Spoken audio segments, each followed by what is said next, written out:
Guru Maharaj, or you like to get into the questions? Let's just go into the questions.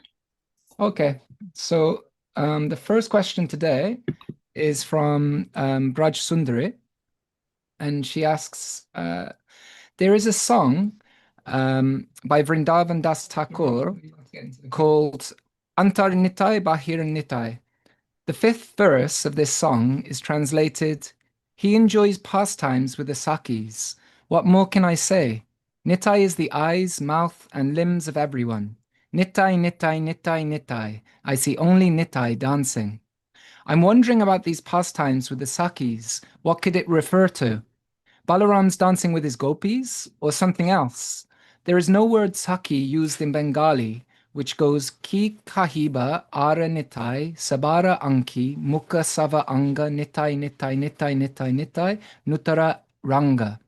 I guess the part about the Sakhis must be the Nutara Ranga words that Google translates as internal color or the red color. Could you please share some thoughts about it, please? Well, I'm not familiar with the song. I have doubts, however, that the song was written by Vrindavan Das Thakura. There are a number of songs written by later authors, devotees, that either have the same name or use his name. And in some of those, I've seen references that border on or directly speak about Nityananda Prabhu and Madhurya Rasa, which is questionable and leans towards this Gaurnagari perspective that Vrindavan Das Thakura was very adamantly opposed to, as he states in Chaitanya Bhagavat, Gaurnagari being this idea of worshiping Chaitanya Mahaprabhu because he is Krishna, as by way of seeing oneself as a gopi of in love with Chaitanya Mahaprabhu. So that he rules out, so again, there are some songs in praise of Nityananda Prabhu that tend to do move in that direction. So I'm not sure that he's written that song, and then I don't think there's any really definitive record of what he has written that includes a number of songs. But that said, I can't remember exactly the Bengali that you gave. I'd have to take a look at it. If you want to send it on the chat, the verse itself, I'll see if I could take a look at it in the fly as we. I put the question in the chat, Guru Maharaj. So take a look there. So it's near the end.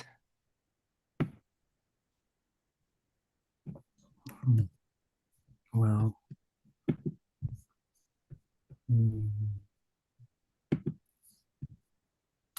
Yeah.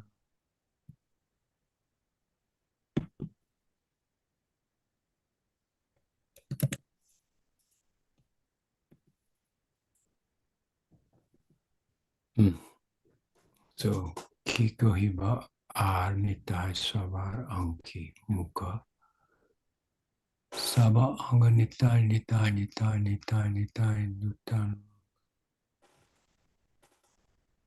I don't see the word Saki in there. Yeah, that's what she's saying. She thinks it could be the Nuttara Ranga.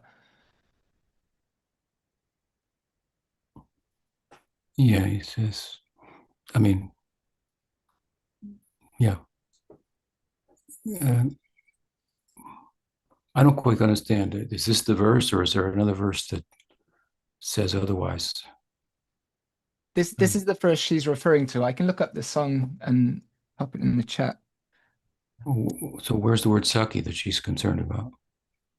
I think it's in the translation. So I don't. That's what she's saying. I think that it's not there. I see. Yeah, it says what? It says ki Kohiba are. So what more is there to say than this? And he says, Mukha, Sarva Anga, are the eyes, and every Anga, every limb are filled with him. And he's ever new, Nuttara Ranga, ever new is his Ranga, is his play, is his charm. So, yeah, I don't see the word Saki there. And, as far as, there's no such evidence, if you will, of Nitai pastimes with young females in Gaur Lila. That we don't find that. So I hope that settles the issue. Yes, thank you, Guru Maharaj. Okay, thank you for the question. Yeah, so again, it may not even be written by him, but it may be. But then, what kind of translation is that? Yeah, that's not good, not accurate. So good that you brought it up. Okay. So the next question is from Gauravani. And so he says, Dandavat Pranams, Guru Maharaj.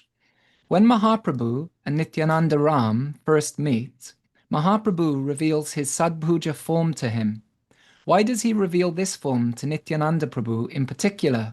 And is there a tradition of worshipping Mahaprabhu in this form in the Bhaktivinoda Parivar? Jai Ram, Jai Krishna. Who's asking? Gauravani in North Carolina. Gauravani Das. Number 12 is, okay. So, yes, I don't know if we could say that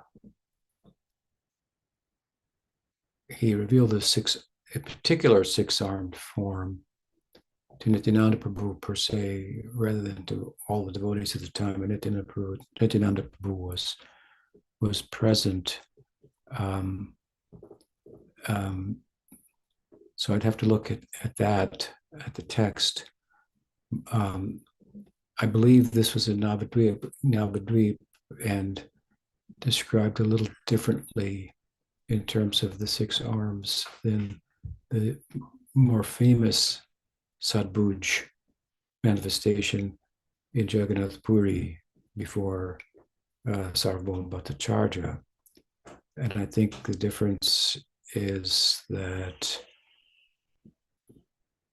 you could tell me in Navadvip, you had the arms of Chaitanya Mahaprabhu, which I don't know how they would have been represented there, because in Puri, they're represented with a danda and a kamandala water pot, two arms. They could be just two arms dancing in kirtan, because he hadn't taken sannyasana yet in Navadvip. But the two hands of Krishna, of course, are holding the flute. And I believe, I'm not sure, I can't remember, but I believe he showed two arms of Nrisingha also in that Sadbhuj, rather than the two arms of Ramchandra, along with Krishna, and the arms of himself as a sannyasi in Jagannath Puri. But it's the Sadbhuj form. So there are two different, at least two, maybe three different historical narratives describing this manifestation of Sadbhuj. So the more important part of your question, if I'm correct in that, is there any precedent for such worship in our sampradaya? Well, we have in our own sangha, we have Sadbhuj Gaur in the home of Brigupad Das, who's been worshiping him for many years. But aside from that, and more significantly, the answer is very much yes. And also, very pertinent to our particular Sangha, which is does stand out amongst other Sanghas in its glorification of Sakyabhav, Sakyarasa. More so perhaps than we find elsewhere, not exclusively, but it is a prominent feature. We wrote a book called Circle of Friends, of course, which is evidence of that. And so relevant to the question and the answer here, what I'm getting at is that in the Sripat, the home which became like a center for bhakti of Udarandata Thakur. Udarandata Thakur is Subahu Gopa, a Priyanarma Sakha in Krishna Lila, and he was the right-hand man of Nityananda Prabhu in his Sankirtan campaign, circulating, distributing Nam Sankirtan throughout Bengal. He also accompanied Nityananda Prabhu to Puri, and then he had the occasion to cook for Chaitanya Mahaprabhu. He cooked for Nityananda Prabhu, but there's a famous story in that connection. But the Brahmins would not accept what he had cooked. Apparently, it wasn't from the right Varnashram family for them, but Nityananda Prabhu accepted it. I think he took maybe a piece or a pit of a mango that was offered and threw it in a tree, grew up immediately. And so the Brahmins realized, oh, he's quite a cook. Udarandata Thakur, Patit Bhavana Ki Jai. So he, in his home, has, in his Sripat, a deity of Sadbhuja Gaur. I believe it's Sadbhuja Gaur, with the two arms of Ramchandra, the two arms of Krishna, and the two arms of Chaitanya Mahaprabhu. So it's a Aishvarya form, and it serves the purpose of saying that Chaitanya Mahaprabhu is Ram, he is Krishna, and more. So yes, there's a very prominent place for the worship of Sadbhuj Murti. We don't see, Prabhupada didn't establish that kind of deity worship. Neither did Bhaktisiddhanta Saraswati Thakur, but here you have history of that, and somehow by chance it's showing up also in the life of Prabhupada, who became, I guess, attracted to that worship before I met him. It's carried on very nicely. Okay, hope that answers the question. Sadbhuj Gaur Ki Jai. Jai. So the next question is from Ramakeli, and she says, Pranams, dear Guru Maharaj. Recently, I heard for the first time about the Vanaprastha ashram, described as a transitional stage between Grihastha and Sannyas, traditionally entered when one's children are grown and one chooses to place less focus on rituals and even greater emphasis on meditation, pilgrimage, and inner life. As this was new to me, I asked ChatGPT for Shastra references, and it pointed to Manusmriti, chapter 6. I read the verses, and they sounded very tempting, and I would like to ask whether Vanaprastha is considered a valid and relevant ashram within our tradition. It seems to me that it could represent a meaningful next step for those of us who are currently in Grihastha ashram. Please share your guidance on this. Yes, there are four varnas and four ashrams. Of course, with regard to the varnas, they got divided into 400 different sub-varnas and so forth, which is an interesting fact that is worth exploring, and says something about the relativity, if you will, of the varnashram, a social religious construct that in and of itself is not spiritual. The varna ashram on the other side.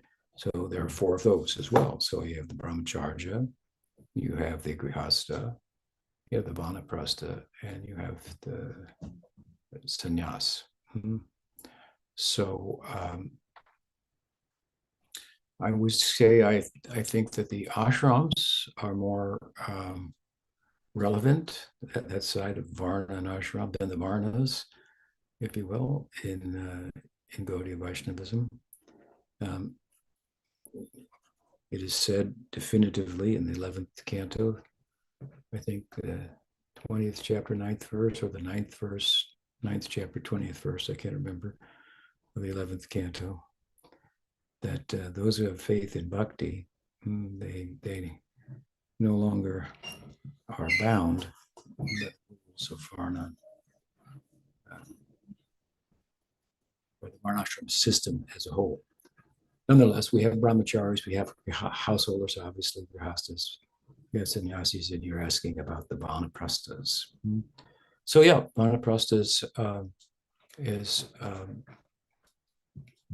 it's typically in a, you know, when this social religious system, socio-religious system was in place, then it would be a time after the children were grown sufficiently to be on their own. Apparently, the parents were not trying to relive their motherhood and fatherhood through the grandchildren and start all over again, but to move on beyond that to something more meaningful. Could there be, than begetting children, something more meaningful than family? Well, yes, actually, from our worldview perspective, there is something more important. And the importance of family life is only such, as much as it helps to foster, either directly or indirectly, a movement inward rather than outward, and expanding the world, if you will, through family, children, preoccupation with grandchildren, dynasty, succession, and so on and so forth, to move inward and to explore the inner landscape. So having, you know, married, having had raised children, and so forth, if that has been done in the context of spiritual life, then one should feel it is at the point that they're raised, that now one has more freedom to pursue inner life more directly. Not that it can't be pursued in household life, but more directly, without concerns for the children and their upkeep, and as much as the extent to which that takes one, if you will, into the world. And so husband and wife would go, and just like in the United States here, sometimes it's a pastime, mostly for people in the Midwest, I would guess, of our country, to retire from family life and get a motorhome and then travel around, you know, to the different national parks and so the Grand Canyons and mountain ranges and so on and so forth. Of course, then they meet at the campground with other people and their kids and grandkids and so forth. Anyway, it's I'm just giving you an example. So so in the Vedic culture, then the husband and wife would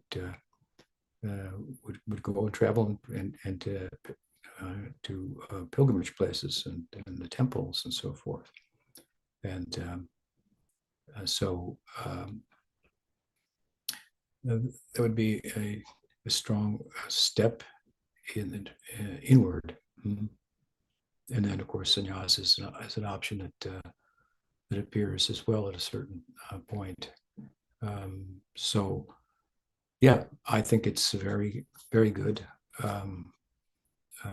idea for all of our grihastas to become vanaprasthas. The clock is ticking, and you have to faithfully and lovingly, carefully take care of your family obligations, your children, and so on and so forth. Set a good example for them, and accept the Vanaprastha ashram next. Very good idea.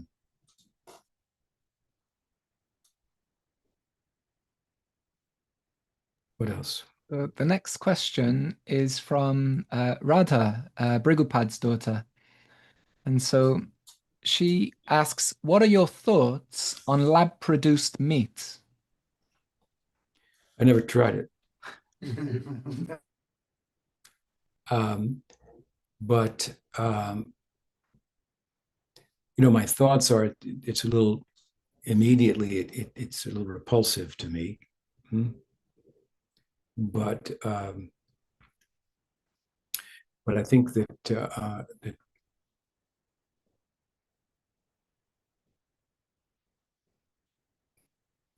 the principle that we are concerned with, that mandates foregoing meat eating and accepting a vegetarian diet, is the extreme abuse of the animals in the meat industry. Obviously, they can be abused in the dairy industry, the cows as well, but that's another topic. And there's a place, for humans for consuming dairy products. It makes sense, I believe. But again, that's another argument.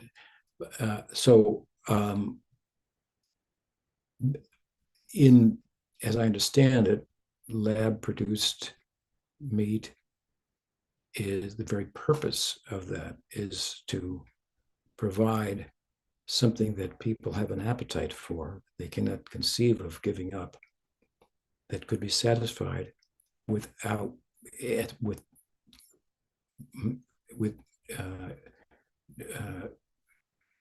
by doing away with the animal slaughter at the same time. So I think that's good. And there's a lot of people, we were just talking about that the other day, myself and Gurnishta, but how people are, many people are addicted to meat eating. They couldn't conceive of not eating meat. And so this is, as I understand, I haven't researched it, but that's my understanding.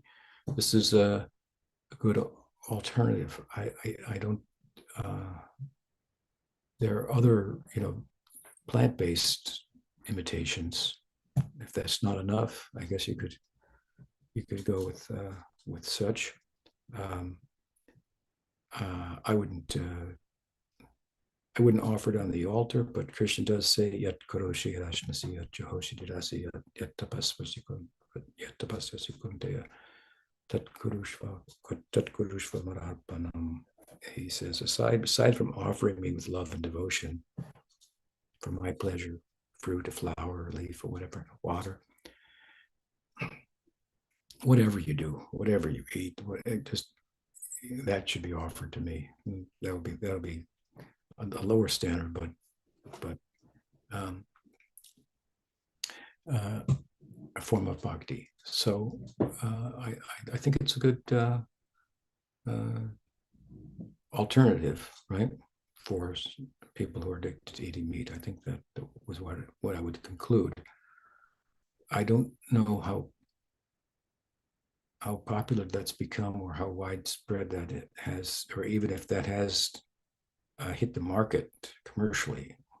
I'm not sure. I haven't heard that it has, but maybe it has. So then again, I mean, if it became widespread, people who are in the meat industry would probably lobby against it and make it difficult for it to be successful. But that's another thing. So I think the idea is that's the spirit behind the idea. It's still not being a mediator. My thoughts on it are personally like, ooh, yeah, yuck. But yuck. Yeah, I have a little info for you if you'd like. Oh, okay, got right in. What do you got? Well, I got a degree in nutrition and dietetics, Maharaj and Gurudev and Dandavats, by the way. In 1975, Standard Oil, they had trouble with you see them, the big oil tanks, and they drain all the oil down. And there's a sludge at the bottom. And it was very costly. So in the 50s and 60s, they developed a way to have bacteria eat that, and it would devour it, and the tank would become clean, and it'd just fill up like when you try to grow things. And then they extracted the protein from that, and they made marbleized fake steaks and started selling them in the late 60s and early 70s. And your point is exactly correct. The meat industry lobby shut them down. So yeah, and most of this lab grown meat is actually bacteria of E. coli, similar to E. coli or whatever, that just proliferates and grows, like you'll see mold or whatever. And then they extract the protein, and then they make a marbleized steak. So just a little sounds horrible. unofferable. Right. Unofferable. Very unofferable. But the intention behind those who are promoting it seems noble. Good, thank you. Seems Vijay. noble, yes. Thank you. Thank you, Radha, for the question. What else? So the next question is from Bhakti Devi in North Carolina. And she says, I sent a story about the peacock who sacrificed himself by using his feathers to lead Ram and Sita to water as they were lost during their forest exile. Ram honors the peacock's devotion by wearing the feather in his next incarnation as Krishna. This story is my favorite story, but it is not from Vedic scripture. It is an oral folk tale passed down. My question is, what role do these stories play in our devotional service and education? Why am I so moved by this story, which isn't from any scripture? Well, the fact that it's something that a story as such is not from the scripture does not mean that it's not valid. It doesn't have any spiritual power to it. There's the scriptural tradition, Shastra tradition, there's the oral tradition. What we're concerned with is that the oral tradition doesn't contradict the scriptural narrative philosophically. So let's take, for example, the fact that many devotees worship Krishna, and Krishna responds and reveals himself to them in different ways. He has unlimited pastimes, and some of them manifest in the hearts of certain devotees and nowhere else. And they may talk about those pastimes, and others may find them compelling, and they may be passed down. And there you have an oral tradition that has some spiritual substance to it. So there are a number of different explanations of why Krishna wears peacock feathers. That's one I never heard before. But it's not uncommon to, within the scripture, to find evidence for a particular habit or a particular lila, etc., of Krishna, based on what Krishna did previously as Ramchandra. We find the same kind of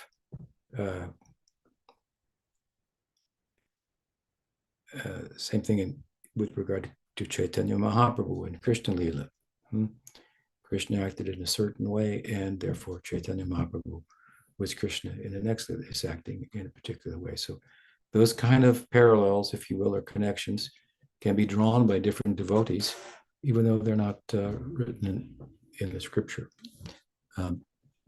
So again, it doesn't mean that because it's from the oral tradition, it has no power or spiritual validity. So the fact that you're inspired by that, well, that's a testament to some extent to the spiritual power of it with regard to yourself. You're using it in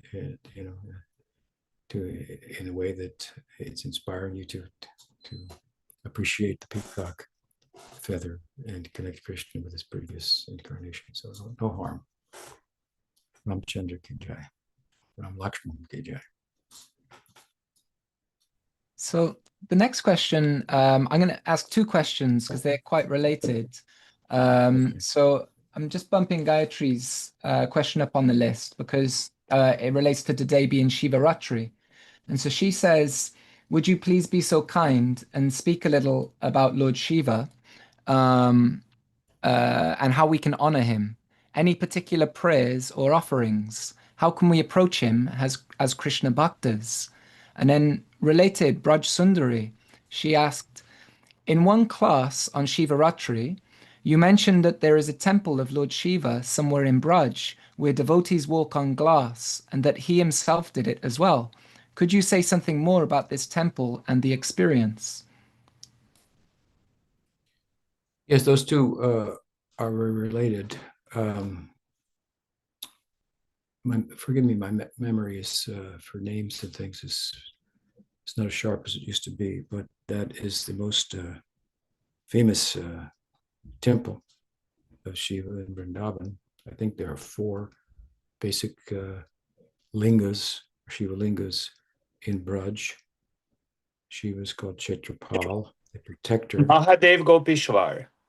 Yeah, Mahadev Gopisvara, protector of the Dham. Mm-hmm.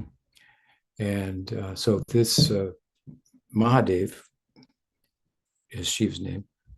Gopishwar is most, I would say, central as the Shiva figure, and amongst those that are the protectors of the Dham of Vrindavan for Gaudiya Vaishnavas. And that Shiva Linga celebrates, if you will, or commemorates or represents the Leela in which Mahadev, stunned, if you will, by the Maharasa of Krishna and the Gopis, desired to observe, enter into, participate, at least have the darshan, see the Rasa Leela as it's performed every night. But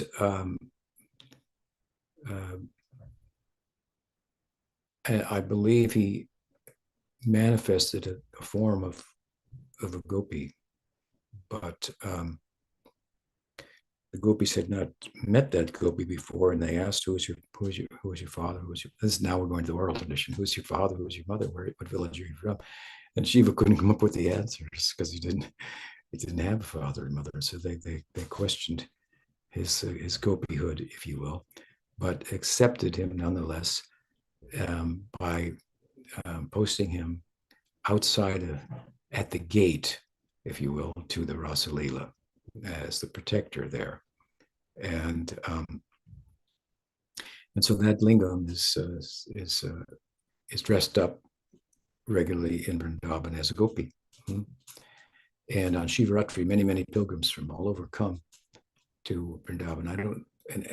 I don't know how they or the extent to which their pilgrimage on Siva-ratri involves or includes the worship of the other manifestations, lingas, protectors of the Dham, manifestations of Shiva, but this one is extremely popular.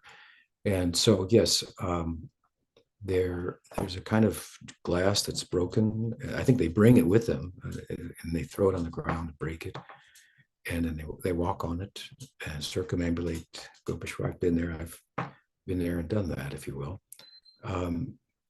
And then you move on with the pilgrimage. I don't know. I never thought about it. Someone may know, and they can certainly chime in. But what the significance of the glass breaking it is, what it's connected with. I mean, obviously, Shiva could do things like walk on glass, and he's typically depicted as very severe, involved in very severe austerities. But so walking on glass or walking on hot coals, something along those lines. But he's very popular. So this Shiva Lingam also then I believe that Bhaktisiddhanta Saraswati Thakur would establish a Gopishwar lingam, manifestation of Mahadev Shiva, just outside of each of his temples. And so to enter into the temple, which were typically temples of Radha and Krishna, with Chaitanya Mahaprabhu along with them. Sri Krishna Chaitanya Radha Krishna Nahe Anya, saying that Radha and Krishna are one, and together in their most togetherness posture, if you will, they manifest as Chaitanya Mahaprabhu. Mahabhav Rasaraj Duye Garup. Mahabhav Radha and Rasaraj Krishna, the two in one form, Chaitanya Mahaprabhu. So Bhaktisiddhanta Saraswati Thakur established this configuration of deities in most of his temples, and outside was the Shiva lingam.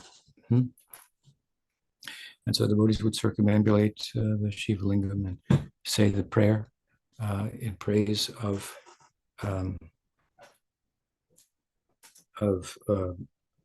Mahadeva Gopishwar. I believe one year in Poland we talked about this, and I shared that verse with all of the devotees there. So many of them know it, and I believe it would be the most appropriate verse in glorification of Shiva that for Gaudiya Vaishnavas.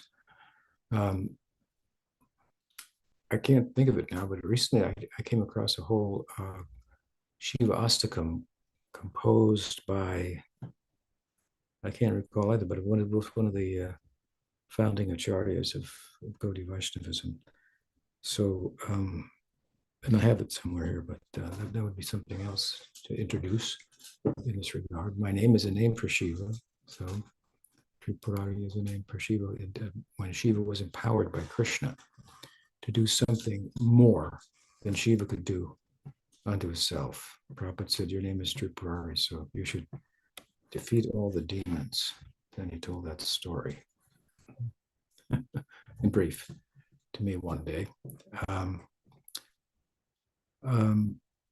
But the Bhagavatam, of course, also informs us that Vaishnavanamita Shambhu, that Shiva is a great Vaishnav. So it's interesting that in some of the Vaishnav sampradayas, that the worship of Shiva, which is prominent apparently in the Advaita sampradaya, is something that is not performed. I think some of the Madhvas won't even enter a Shiva temple. You have, the Shaivites and the Vaishnavites in South India, and they have their strong differences. But in Gaudiya Vaishnavism, this is harmonized. Chaitanya Mahaprabhu in his pilgrimage to South India would also enter the Shiva temples and pay respects. And again,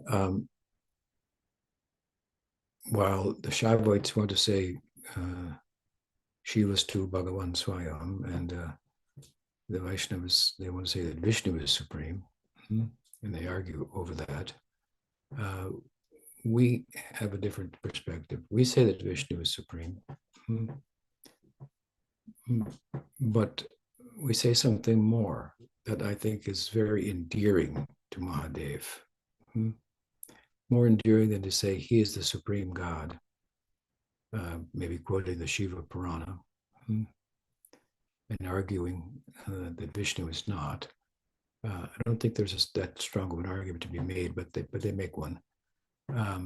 But our position is, rather than decrying the status of Shiva, is to say something even more flattering about him than to say that he is the supreme God. Something that he himself said when asked by his consort, Parvati, what is the best form of worship? He said, Vishnu Aradhanam Param. Shiva's own mouth, he said, from his own mouth, he said, the worship of Shiva, Vishnu is supreme. But he noticed that Parvati became a little dejected at that because she was a worshiper of Shiva. So then he said that Aradhananam Sarvesham Vishnu Aradhanam Param Tasmat Prataram Devi Tadiyanam Samarchanam. However, my dear Devi, the worship of that which is dear to Vishnu is superior to the worship of Vishnu. And then she was satisfied because Shiva is always engaged in the worship of Vishnu. Therefore, Vaishnavanamita Shambhu, he is great Vaishnava, the Bhagavatam declares. So there's much scope for the worship of Shiva in Gaudiya Vaishnavism. And I think, as I say, this is more flattering to say that the worship of Shiva is the highest form of worship because he is, when he is seen appropriately as a devotee of himself, if you will, he's a transformation of Vishnu. When he's seen as a devotee of Vishnu, then he becomes the most worshipable object, more so than Vishnu himself. That seems to be very, very, very flattering and will capture the ears and heart of Shiva. And of course, he's easy to capture. Ashutosh. I have a little bit of that also. I'm easily pleased. He doesn't have much need for anything, so he's easily pleased. But this is a substantial way that the Gaudiyas worship him.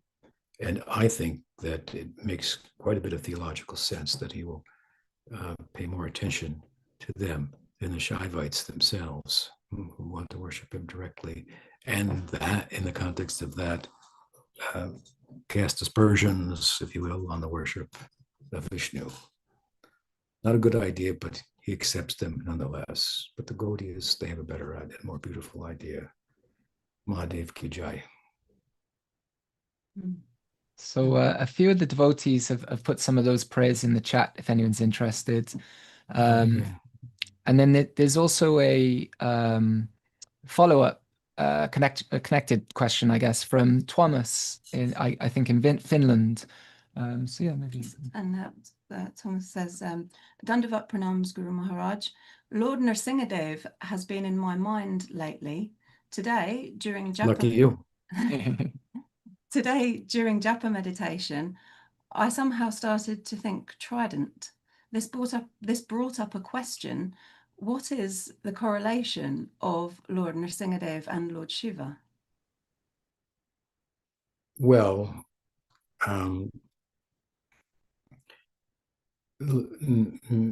Nrisingha is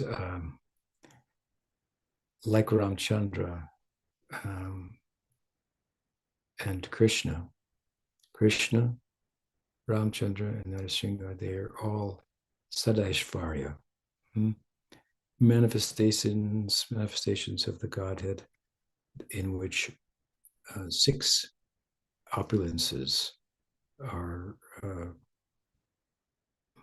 seen in them. Wealth, strength, fame, beauty, knowledge, and renunciation. Sadaishvarya Purna. And to different extents. So more so in Ram than in Nrisingha, and more so in Krishna than in Ram. But aside from these 3, there are many manifestations of Vishnu in which we don't see, or of Krishna being the fountainhead, the avatari, all 6 opulences amongst the avatars, at least. So they have a special, they're in a special category as explained in Laghu Bhagavatamrita Rupa Goswami. Shiva, on the other hand, is different than the Vishnu avatars or expansions, in that he is considered to be a transformation of Vishnu. The example is given of yogurt transforming. If you leave whole milk, raw milk out, it will transform into yogurt over time. So it's nothing, there's nothing new there, but its form is transformed and it functions differently, right? On your digestive system and so on and so forth. So Shiva's should be worshipped. He's a transformation of Vishnu, and he's unique in this regard And in that sense, different than Nrisingha, Ramchandra, other Leela avatars. So that is one. There are many other reasons, but I think that's probably the most substantial difference that we could articulate. What else? So the next question is from Brigupad. And Brigupad Prabhu says, in the Vedanta Sutra, Brahman is famously defined as that from which emanates the creation, maintenance, and destruction of the world. That is a reference to Taittiriya Upanishad 3.1. But still, why such a definition when Brahman could have been defined as Satchitananda or something like that? Shankar says that this definition is of the tatashta or incidental quality of Brahman, since Brahman exists beyond creation, etc. And it is hard not to agree. So why this definition? Well, I would only be able to make a conjecture, but what comes to my mind immediately is that for people in this world who the scriptures are speaking to, the sutras are speaking to primarily, that means a lot. That's a lot to digest. I've given an example before of the significance of the sun. So, I mean, who could underestimate the significance of the sun, the role it plays in our lives, right? Without which there would be, what would grow, right? It needs sunlight. And how it affects our minds, positively, the sun, and our overall health as well, and so forth. There's just any number of ways. When it rises, a whole change comes about. Everything starts to go into motion, and when it sets, and things tend to settle down and so forth, and regroup for some marginal, nightlife. So we could go on about it, and most people would stop there. Who then thinks, what goes on inside the sun? There are some scientists that, try to figure out a little bit about the internal combustion of the sun and the significance of that in relation to us. All in relation to us. So the sutras are speaking to people of this world. And to speak about that which the whole world is coming from might, get their attention. If we were to start this by saying he has his own world, it's over there, it's inside, it's invisible to the eye, maybe people's attention would not be drawn as significantly as it would if you told them that which you're totally preoccupied with, the world, it has a source in it, and it is Brahman, and so forth. So this is my thought. And again, I mean, the sutras are based on the Upanishads, right? And I believe that the Upanishads are a little quieter about the inner life of the Absolute than they are about the Absolute in relation to the world. I mean, obviously, it is all about, Upanishads are all about inner life, but they're also largely about inner life in kind of a broad way, in a broader way, not like Gaudiya Vaishnavism, who will then take some statements of the Upanishads and try to bring out a really internal perspective and so forth. So they're general. I mean, a lot of the emphasis is about the Atma, the self, and even referring to it as God in many places. Because, of course, as I've many times said, there's that in the world that most resembles God is ourself, unit of consciousness. And he is spark is most like the fire, not the smoke. So again, this is an internal emphasis, but it's rather broad from the Gaudiya perspective. So if we were to start with something like Brahman is that which dances with Radha, that would be certainly more significant, but it might not be as compelling to people in the world as it is to say, from whom the whole world comes. So then, then you start to think, well, that's different. The world has a source. What's it like? What's my relationship with the source and so forth? So I think it's it's probably drawing on, something from the Upanishads that's more prominently, in a broad sense, the subject or the way in which Brahman is talked about than the more internal truths that are brought out, for example, through Harinam. Therefore, Jiva Goswami says, Shrutam api Upanishadam dure harikatam. The sounds of the Upanishads, they leave us far from where you can arrive at through Harikata, Kampashu Pulakadaya, and it speaks about the Sattvika Bhavas.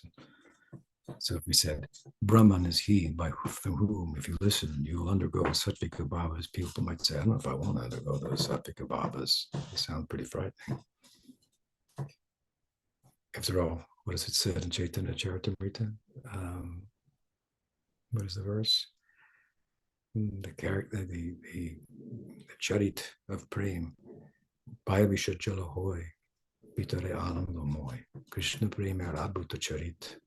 The Adbhuta Charita, the extraordinary, the wonderful characteristic of Prem is that Bhayavisha Jalahoy, on outside, it looks like poison. Chaitanya Mahaprabhu is undergoing the Sattvika Bhavas to the extreme, and he's weeping, passing out. He's incapable of functioning in relation to the world. Looks like undesirable. It looks like poison. I don't want that. But inside, it's full of ecstasy, right? So such is the nature. Even sadhaka life is like that. Outside, it looks undesirable. What? You have to give up this. You have to give up that. But inside is full of bliss if you do so, if you let go of those things.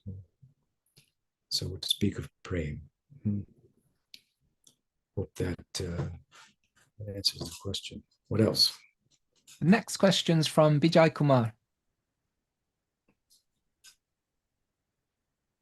You need to unmute yourself, Vijay, if you're there. Trying to do that. Thank you so much, Dandavats. Prachanga Pranams. Let me get to the question. Gurudev, decisions made from our material perspective, misconceptions, abundant. Can you restate your point on the fly caught in the web of the spider? I guess leaving it to nature takes course, survival of the fittest. Yeah, I think you mentioned, should I free the spider or should I let the spider starve or something like that? I can't recall. But Yeah, I can speak about that. What I was speaking about, I wrote about that. I think I employed that in Sacred Preface. And yeah, my point was that that we want to solve the problems of the world, and that is noble. But if you press down here, it will come up there. It doesn't mean we shouldn't be involved in trying to solve the problems of the world, but it behooves us to understand that the world, which is an angle of vision, is the problem. If you're able to look at it from another angle of vision, then the problems are solved. And of course, the angle of vision we look at the world is one in which one living being is food for another, and it's very difficult to get around that. You want to be kind, you want to share, you don't want to be a taker, but the nature of the self's identification with the body-mind complex is that it needs, the body needs. If I've identified with it, I have needs. And if I have needs means that Looks like you there's froze. someone, there's somewhere, something, someone that I'm taking from. That's just the nature of the world. It's a world of hunters and the hunted. You may be hunting. If you look over your shoulder, you see that you're being hunted. To see this point is to have the opening come before you, that through which entering a comprehensive solution to the problem can be found. And so as much as we understand this point, it becomes clear to us and so forth, then we shall step into that opening and take advantage of that opportunity and solve the problem for ourselves. Is that not selfish? No, we'll solve the problem for ourselves. Then we'll stand as an example to others. We'll stand as a lighthouse on the shore for those floundering in the ocean of material existence. To say that there is land. There is land. It exists. It's not an imagination. Go within. Right. There you, as I say, go within or go without. Right. That's where it resides. So with regard to the spider and the fly, is the idea that the fly is caught in the web of the spider. That's his dinner. Right. So you might see the fly and you might want to let the fly go, but then you might think, well, now I'm freeing the fly, but I'm starving the spider. So this is the problem of material existence. So it's, like I said, you press down here, it goes up there. That doesn't mean we ignore the problems of the world. We're confronted with them. There are relative ways in which we can bring about improvement in the world, setting a better example, and so on and so forth. But on a deeper level, the idea is to see the futility of trying to make this world the perfect place. It ain't. Yeah. And what, again, that's an angle of vision. That's an angle of vision. And so, therefore, Vishvam Purnam Sukhayate. I think Vishwanath Chakravarti Thakur said the world is an abode of bliss. So he's looking at it from a different angle of vision, right? Yeah, so very much. That is the idea. Once Pujapat Sridhar Maharaj was asked by a governor of mine for some service, he said, try to change your angle of vision. That's service. Pujapat Sridhar Maharaj ki jai. Thank you so much. Okay, thank you. Got a couple minutes. Or is it a minute? Yeah. You like take one more, Guru Maharaj, or save it? What is it? So the next question's from Sahadev. And he writes, Dear Maharaj, Dandavat Pranam, I was hoping you could share your thoughts about Mananam, or reflecting on what we hear. Sometimes I feel like I move on too quickly to new Shastra and new topics before really assimilating or understanding them. What is the value of sequentially reading the Shastra versus thematic or intensive reading? Sincerely, Sahadev Das. Thank you. I remember Bhakti Tirtha Maharaj, the successor of Bhakti Daitya Madhav Maharaj, disciple of Bhaktisiddhanta Saraswati Thakur, and godbrother of my Guru Maharaj. When he came to the United States, I did a tour. And wherever he went, he gave the same lecture, the exact same lecture. And a book of his talks on the Prahlad Nrisingha Lila was published. Not the highest topic, Rasalila or something like that, but Prahlad Nrisingha. And on the back of the book, there was some text to the extent that those who say they've already read this book and already know this Leela, they have not read it. So in that regard, we find that in Chaitanya Bhagavad it's mentioned that Chaitanya Mahaprabhu repeatedly heard from the mouth of Gadadhar the Bhagavad discourse of Prahlad Nrisingha and Dhruva Maharaj. So these are leelas that talk more about entry into what bhakti really is, where all of the ecstasy of bhakti takes place on the platform of Advaigyan Tattva, above the duality of material existence. Prahlad, he represents the entry level of from selfishness to selflessness, and then it goes higher and higher, more and more selfless, if you will, spiritual selflessness. There's no material selfishness, but in the spiritual world there may be spiritual selfishness. So that comes to mind with regard to your question. One time I was asked by a godbrother of mine who had been hearing from a sadhu who was speaking about higher topics, and he found that some of the devotees were getting confused by some of the topics, and he asked me, how was it that Sridhar Maharaj spoke about higher topics in such a way that devotees didn't get confused? I said, well, he only talked a little bit about higher topics, very tastefully. But what he did was talked about lower topics in a higher way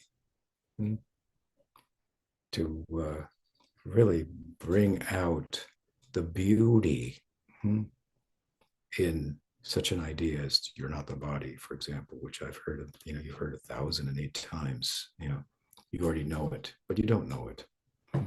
You don't know it. So a knower can speak about it in such a way that it makes it nectar to hear, even though it's just the starting point, if you will. It's a 101 of Gaudiya Vaishnavism, and we haven't gotten there, most of us, to 101. So these are some of the thoughts that come to mind from your question. And I don't mean to say that you shouldn't read through sequentially through the text and so forth, but you should do it over and over again, I guess, would be my reply.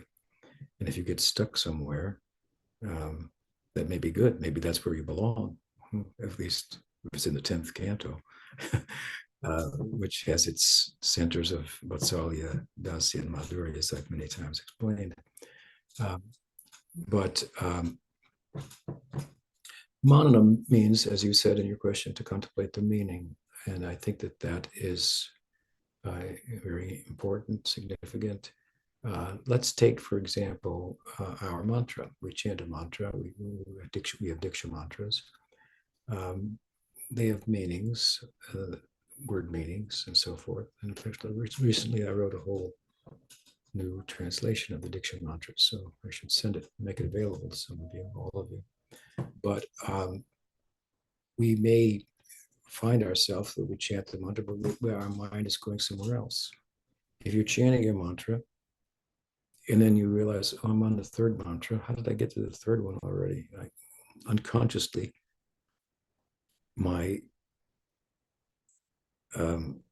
artificial self, if you will, has been programmed. So it just said those things, and I wasn't consciously aware of them. So then you go back and start over again. You started, Om Bhur Bhuva, and then suddenly you found yourself Klim Gauraya Namah, and you thought, what happened to the Guru? I know I chanted the Guru Maharaja. Go back and start over again. Aim Gurave Namaha, and so forth. And pay attention.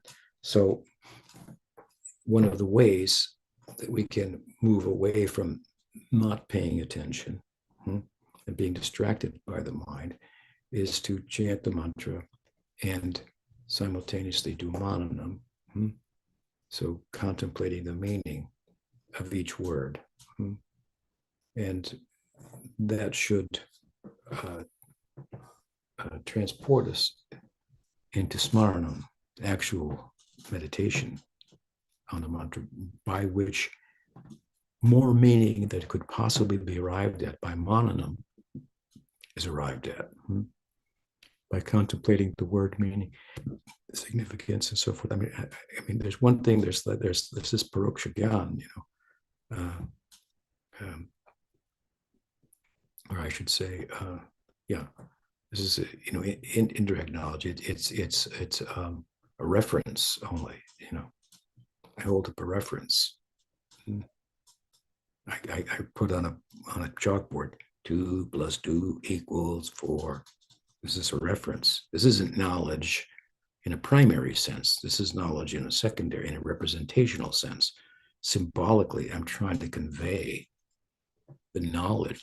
I've had the experience that 2 and 2 is 4, for example. So then that can help you to have the experience. So Mananam is something along those lines, indirect knowledge. But from indirect knowledge, scripture is all, it comes to us as indirect knowledge to serve as a catalyst to bring about the primary sense of knowledge, aparoksha gyan.